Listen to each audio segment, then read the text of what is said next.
Hi, I'm Janet, the dietitian on a mission. I want to thank you for tuning in today. We've got a great show lineup for you, starting with Dr. Mary Lewis. I'm so glad you stopped by the studio today, Dr. Lewis, as I'm just snacking on my banana. It's always good to be with you. Sorry to interrupt your snack this morning, but bananas are very good for you. It's a very good snack. But we've heard so many bad things about bananas. Like we've heard that bananas, for example, are hot fattening, that they're loaded with sugar and they're not so good for us. And actually, this show is about clarifying some of the misconceptions that many people have about some of our favorite foods, and even some health claims that we hear every day. So bananas, let's get back to our topic here. Bananas, you're telling me now they're good for me. Oh my goodness, they are good for you. There's potassium in there. There's soluble fiber, which we all need. We all need it. The soluble fiber helps to lower our cholesterol, so let's eat some bananas. Also, the potassium. Yes, we have no more bananas. This is the last one in the house, actually. Time to go shopping. Yes. The potassium in bananas is helpful for our blood pressure. And one medium-sized banana delivers about 422 milligrams of potassium. That is a significant source. So if you're looking for potassium, this could be the fruit of the day for you. Who needs potassium? No, it's only 100 calories, but lots of people need potassium. When you work out, especially in Florida or other hot climates, and you're sweating a lot, you're losing a lot of potassium. You drink a lot of caffeine, you're losing a lot of potassium, or take medicines that are called diuretics. That's a good point. And so when people say that bananas are fattening at only 100 calories and less than 1 gram of fat, I would hardly say that that could be true. When people say that bananas, for example, are very high in sugar, I would say we're not talking about added sugars. These sugars are actually found in the form of fructose inside the fruit.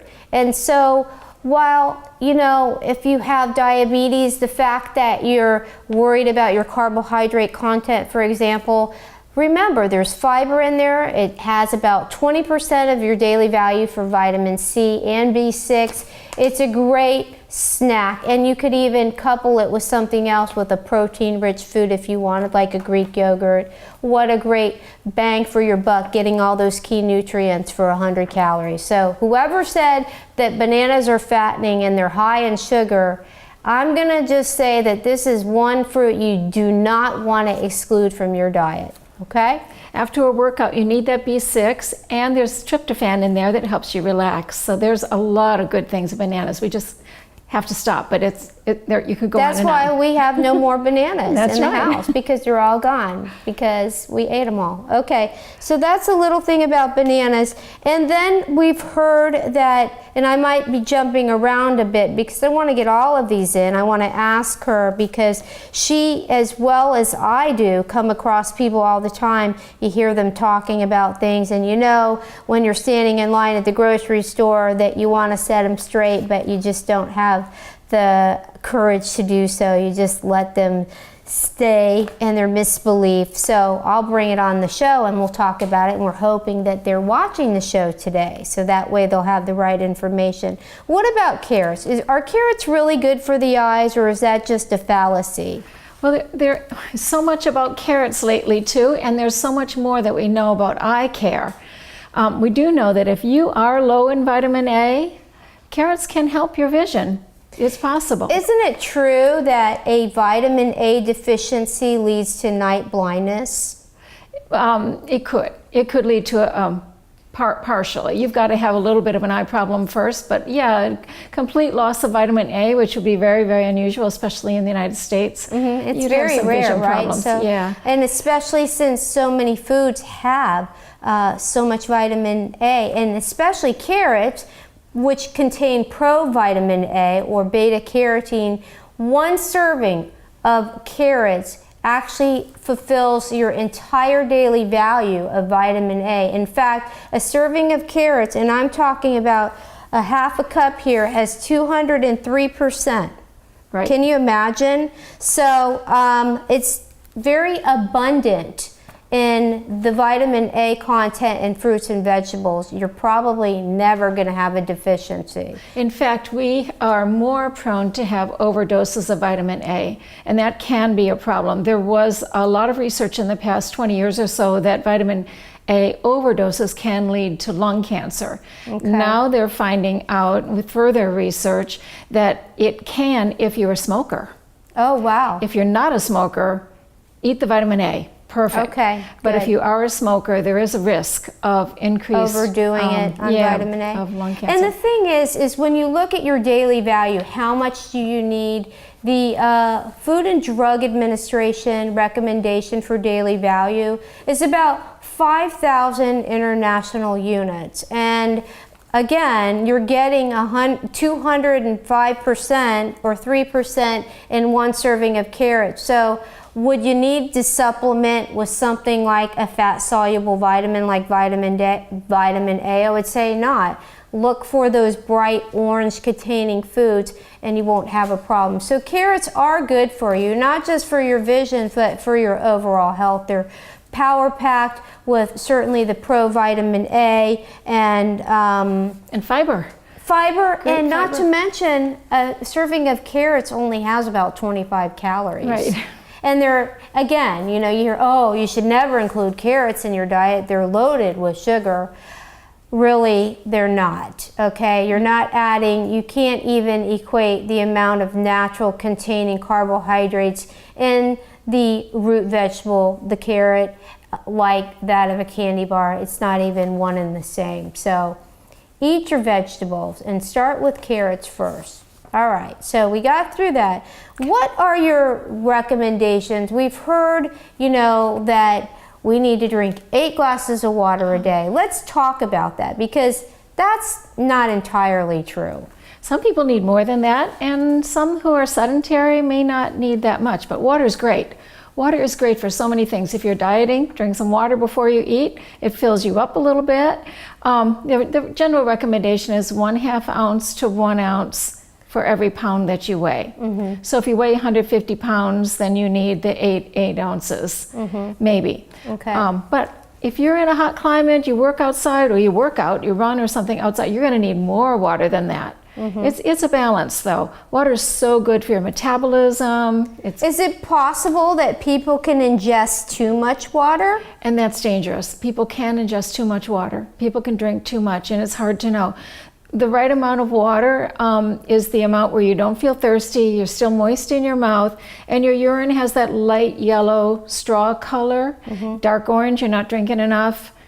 Clear urine, you're probably drinking too much, but that light yellow is the best. Light yellow level. is best. Check your urine color, okay? Boy, overdoses in water, dangerous. The water will collect in the brain, give you a terrible headache. You can actually die from that. You can have seizures and coma from too much water. So it's almost like your brain's floating. Your brain would just be like a sponge, hold it, and Wow. it's trapped in your skull, and that's the problem. So even though the individual differences will vary from person to person based on how much time you spend outside, certainly your age, if you're pregnant, if you're having an infection, and all these things could certainly vary the amount of water you need.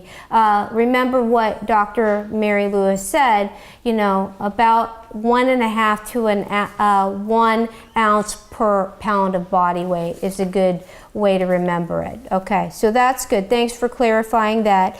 And then cholesterol. We've heard that cholesterol, oh my gosh, you should never eat anything that contains cholesterol. But we have some new information now. And that's what's great about the field of nutrition, which I do like to remind people is certainly a science. It's not a hodgepodge of snake oil treatments and anecdotal therapies. I like to use that because a lot of people like to believe that there's all these miracle properties of a certain food, and we've seen this throughout the ages, that people just want to think that there's this magic bullet that's going to help them live forever and certainly never have any diseases ever again. But that's not true, is it? Oh, wouldn't it be nice? The blueberry had, you know, and the almond has gone through that. They've all kind of risen to the most popular food.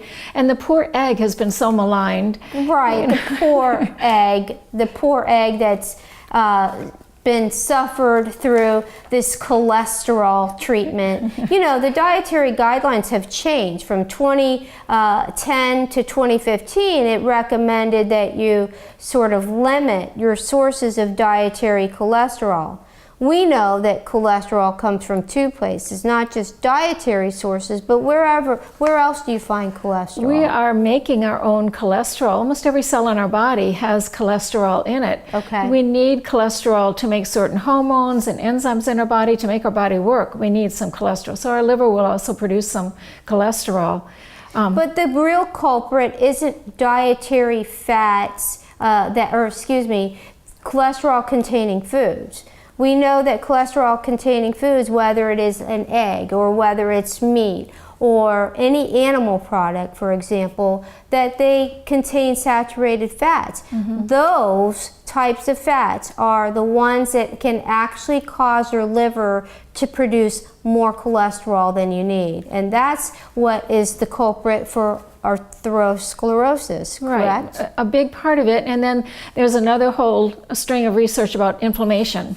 So, you know, trying to decrease the inflammation in our body. You know, that's another thing. The foods can help that too. I know we're not talking about inflammation right now, but when we're talking about heart disease, you have to bring that up. Sure. Because inflammation makes the arteries more it's sticky for the cholesterol, so more likely to collect in there and increase our risk for atherosclerosis.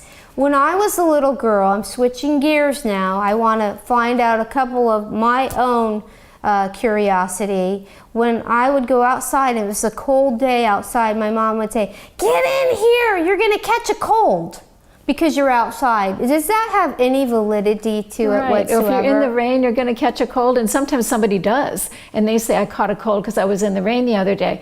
But colds are viruses. Okay. So you have to actually touch something or somebody that has the virus on them, and then you have to put that germ up to your face to get that virus and to get that cold. So she was wrong, wasn't she? Oh, poor mom. Oh my It's gosh. what she but was she taught. meant well. Yes, she did. Okay. So if you go outside and it's cold outside, doesn't necessarily mean you're going to catch a cold. It means that you need to really this is a good lead-in for sanitizers, right? Hand Because sanitizers. sanitizers can help reduce the spread of disease. Oh, that's great. Yes, we should have sanitizers in our car. We should have them with us to use before we eat, after we eat, the bathroom, before we shake hands and afterwards. Because really that's where our germs are, on our hands, and if we can wash our hands. Now there's certain things that hand sanitizers that are, most of them are alcohol-based, cannot kill, and that's that Clostridium difficile that causes terrible diarrhea, and it can be fatal to get it in certain people. So we have to be very careful to use the sanitizer. The CDC recommends about every 5th time to actually use soap and warm water. Okay, so with the C. difficile, to kill that, you actually have to wash your hands. Is that what you're saying? To prevent it. Okay. Yeah, to kill All it right. on your hands, you Okay. have to wash your hands. So using the hand sanitizer is good, but remembering periodically you still need to wash your hands. Yes. Okay, all right. And then what about microwave cooking? And so people think that we shouldn't use microwaves because It's going to destroy- cause cancer. There's these radioactive waves that are going to just do you in. Yeah, and you know, I guess if we would put our food in plastic and then microwave it, you know, there's some question about what's going to happen to the food then. But this is radioactive waves. They're radioelectric waves, and what they do is they move the water around and to heat things up. That's how they work, and then the food warms up that way. So it's just like cooking on the stove. When you heat something, some of the vitamin and nutrition may be cooked out of it, but it's about the same. And I think, you know, when you look at it, 90% of American households have a microwave oven. They're very energy efficient. In some cases, you save as much as 80% energy using a microwave oven rather than a regular conventional oven, because you're actually heating the food rather than the air that surrounds the food like in a conventional oven. The other thing that is worth noting is certainly that you have reduced cooking time. You know, you can get something cooked, we call it nuke it, right? But there's really no nuclear power in it. But you can cook something in a very relatively short period of time. And I would say also that sometimes there's super heat pockets in the food because it can have the potential to cook unevenly. So if you do take something out of the microwave oven, especially after you've cooked it beyond its boiling point, it could splatter on you and cause like a 3rd-degree burn. So be very careful, let it set maybe for about a minute, stir it so that you can distribute that heat evenly throughout the cooked item. And use, of course, the microwave safe containers, whether it's ceramic or glass, because there is a small chance that the plasticizers can actually be absorbed in your food if you're overcooking it, okay? But the American Cancer Society has deemed microwave cooking safe. Safe, okay, we're good to go on that. And then briefly, can you tell me, is this true or false? Is acne caused by chocolates and greasy foods? There we are, just picking on food again. Especially chocolate. Acne is caused by overactive glands in the skin that produce too much sebum, and they are overactive because of inflammation. So it's all about inflammation again. So it's not about the chocolate at all. There was a big study done at Yale, and that kind of closed the door on that, and we decided no. They had the college students eating a lot of pizza and chocolate and high-fat foods, and others that didn't, and they compared And it. they didn't get a big zit right in their forehead? Those who ate all the high-fat food did not have more acne than the did. other ones? So it has to do with your being prone to, probably genetics, and then being prone to collecting inflammation and sebum in your cells. All right, well, I'm glad that I don't have any, and I hope that you don't have any acne. But even if you're eating chocolate, remember, small amounts in moderation, because it is a significant source of fat and calories. Well, we're glad to have you. Now, I want to remind you to stay tuned, because Nicolette's up next. She's on deck, and I don't want you to miss what she's going to teach us in the kitchen today.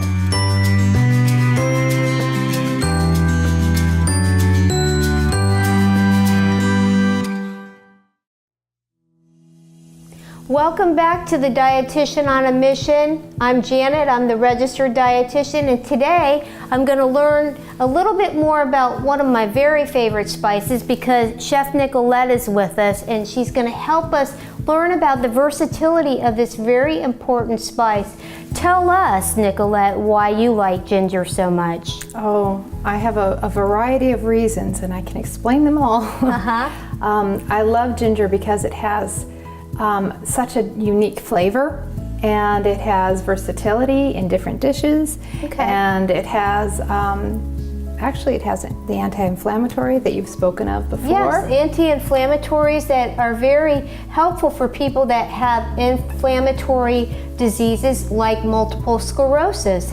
And one of the best ways to help you feel better is to include more spices and herbs in your diet. And of course, ginger, as we know it, is a spice that's been around for what, 3,000 years? It started in China, and then as the China started transporting it through caravans in the dried form to both Middle Eastern countries as well as Europe. Yes, and that is more how the powders came into effect, which you have the variety, of course, fresh ginger, as there is, and you can peel it and grate it. You don't even have to peel it. There's certain dishes that I don't even peel it for, but you can do that and then have a regular zester, a microplane, any kind of grater that you like. You would just grate it, and you have a very nice fresh ginger to use into various dishes. Chef Nicolette, let me ask you a quick question. Yes. What is the difference in the concentration or the strength between the dried and the fresh? I always find fresh spices just to have a much better flavor. It depends on the dish you're making, how much of a potency that you want, a flavor. And I think just sometimes if you're mixing it into a tea, of course you'd want to grate it fresh, about a teaspoon and a half into a pot, makes a lovely cup of tea. Sweeten it with a little honey. Okay. Versus I use powder in pies and in breads and. Would it be an equal, like obviously fresh ginger, if you were using like 2 tablespoons, would the equivalent to a dried powder be Fresh always similar? has more. So then you would use. You would use less of the fresh than you would of the powder. You get much more flavor anytime you Okay. use a fresh product. Okay. It just depends on the flavor. A lot of times I'm just cooking. Cooking is an art. I taste it as I go, and I get the amount that I really like in there. And I'll use even fresh ginger in a granola. Okay. And or if you want to roast some nuts with a nice ginger on there. And the other thing you can do is you can make a candied ginger. You would literally boil it down with honey and then coat it in some honey, and you get this nice, lovely fresh ginger. If you get nauseous at all, you can taste ginger and have some, and it will actually help you with that. Okay. And that's why I suggest if you take ginger and you just put ginger into some of those clear capsules, if you're not as fond of the flavor or you're not feeling well, it'll help a little bit with nauseousness. Great. And then what would you suggest for people that are looking for opportunities to include it in some of their main dishes? Main dishes, definitely chicken, salmon. My favorite personally is chicken. I love it on salads, salad dressings with honeys and mustards. It's very good that way. And I think it pairs well with cinnamon and cloves as well. Oh, definitely with cinnamon. I love ginger and cinnamon together. I'll even use that in the tea. Ginger and cinnamon together with a little honey in the tea. And you mentioned that you used to powder predominantly in your baked products. I do, especially pumpkin pies, muffins, cupcakes, breads. A lot of times, some of the breads I'll grate fresh in, but typically on my pies I want the flavors to blend in a little more, so I'll use a powder. Excellent tips. And remember, if you're looking for more recipes from Chef Nicolette, you can visit us at the website www.dietitianonamission.com. Stay tuned. Dr. Matt Laporte is up next. Don't go away.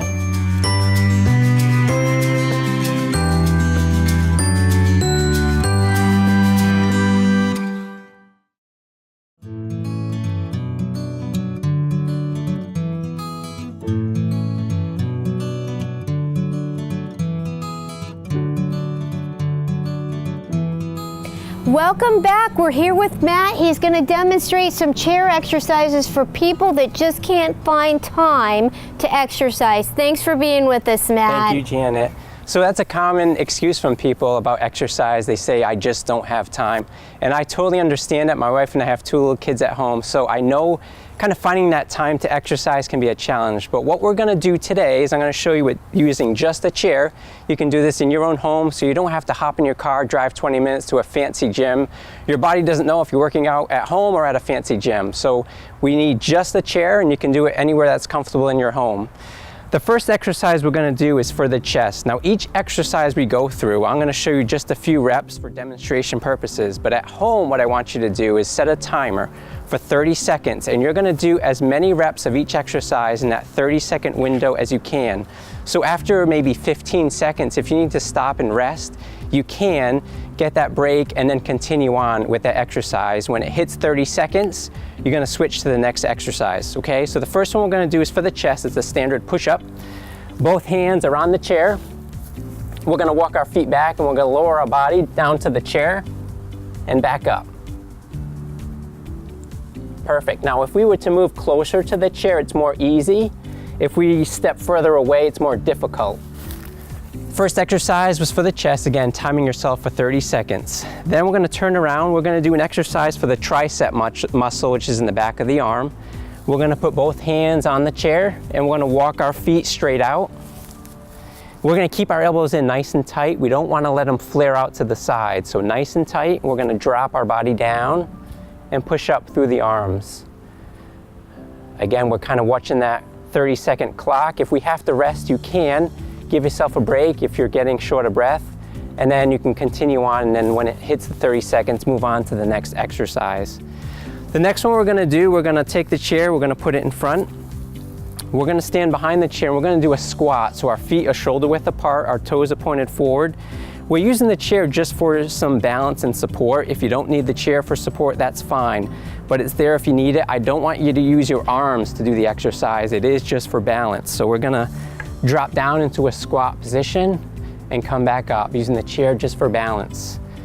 And you can alter how far you go down based on your current fitness level. If you have some achy joints and maybe you've had a joint replacement, you can kind of modify that range. You don't have to go down as far. Perfect. So this is really working the glute, which is the butt muscle. We're working the thigh or quad muscle. It's a great exercise, help us people that have trouble standing up from a chair, people that have arthritic joints. It's an excellent exercise.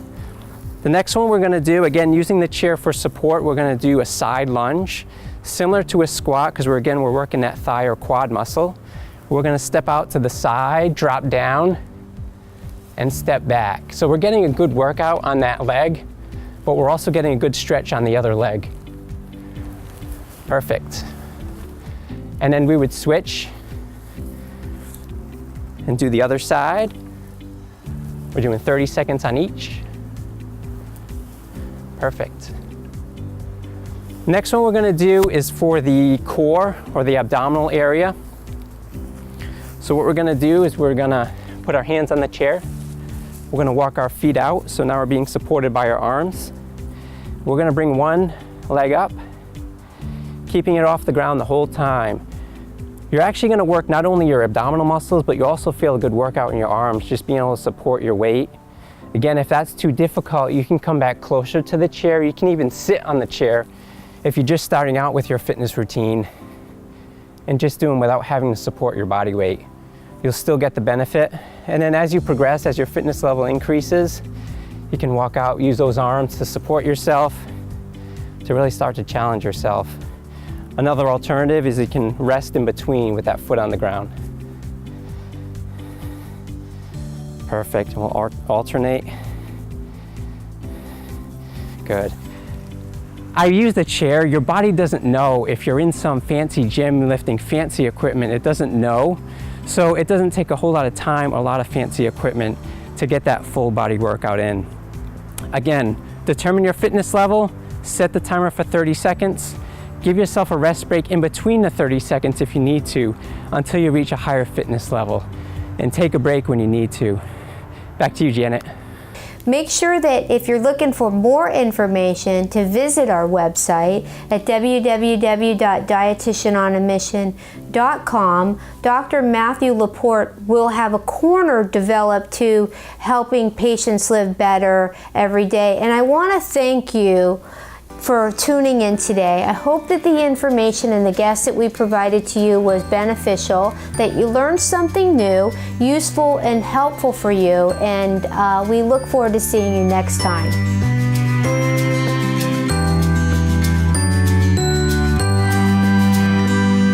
Thank you for watching today. To find out more about Janet, the Dietitian on a Mission, go to our website, dietitianonamission.com. And if you would like Janet to speak at your event, you can contact her by going to our website, dietitianonamission.com. And you can also leave your comments to ask any nutrition questions you like. We want to hear from you today. So go to dietitianonamission.com.